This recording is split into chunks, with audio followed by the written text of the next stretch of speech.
बताइए, एकदम क्लियर है समाजवादी पार्टी की स्ट्रैटेजी और फिलॉसफी और नीति कि अब पीडीए को आगे कर रहे हैं और आपको देखिए 27 में भी हरा देंगे। देखिए, जहां तक पीडीए की बात है, हमने भी उत्तर प्रदेश में जो सरकार में साझा हुए हैं एनडीए में आके, हमने भी पीडीए से ही लिए हैं। जो हमारे अनिल कुमार पुरका जी से विधायक हैं वो दलित समाज से ही हैं। और सुनील यादव तो पता नहीं आज कैसे कह गए, इनको तो कहना चाहिए कि अगला मुख्यमंत्री भी पीडीए से ही होगा। पिछड़ा, दलित, अकलियत कि क्या अखिलेश जी पीडीए से नहीं आते हैं? देखिए, एक चीज तो पक्का है मानक गुप्ता जी, मुसलमानों में भी पिछड़ों में बहुत होते हैं और ये 55% लोग हैं और 20% के करीब दलित हैं, 75% ये हैं।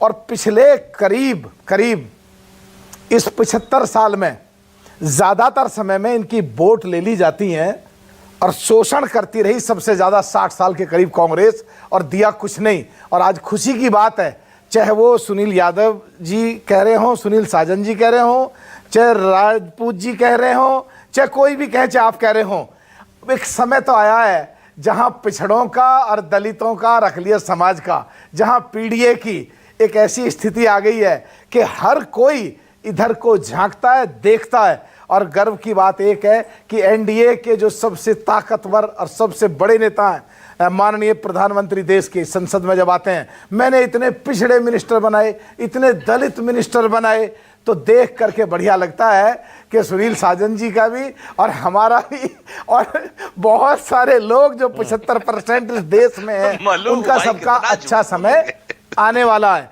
कौन लाया ये अच्छा समय पीडीए का? अखिलेश जी तो लाए हैं। नहीं, इसमें अखिलेश जी लाए हैं, पीडीए का पूरा फॉर्मूला दिया, उनको 37 एमपी भी मिले।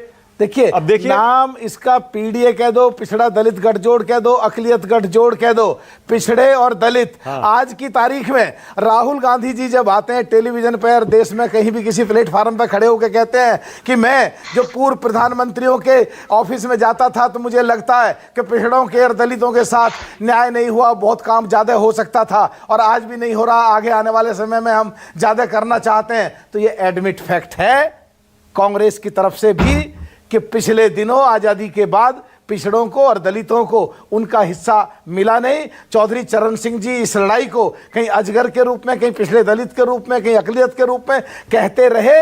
और आज एक अच्छी बात है कि 56% की पिछड़े और 20% दलित और 80% के करीब किसान और चौधरी चरण सिंह जी की विचारधारा माननीय नरेंद्र मोदी प्रधानमंत्री जी के नेतृत्व में हर जगह ये गूंज रही है। ये असली आजादी की तरफ को जब चारों तरफ आज पिछड़े और दलित खुल के आ रहे हैं, तो इसमें से पीडीए में से ही ज्यादातर बनाने पड़ेंगे अभी आपको पूरे देश में ही। मुख्यमंत्री भी, पार्टी के अध्यक्ष भी, मिनिस्टर भी ज्यादातर इसमें से ही लेते रहेंगे।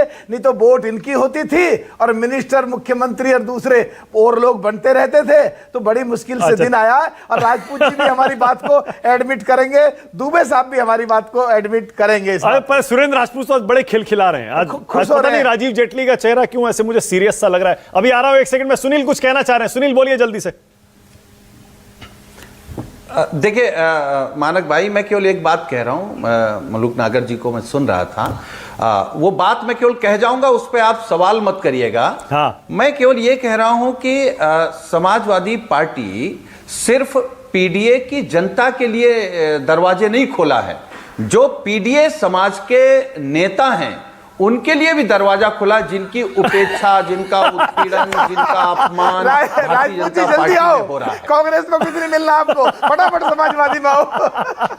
आप टेलीविजन पे बोलते ही रह जाओगे। आपके जैसा काबिल आदमी देश में एमपी, एमएलए और मिनिस्टर बनना चाहिए। फटाफट पहुंचो। ओके, और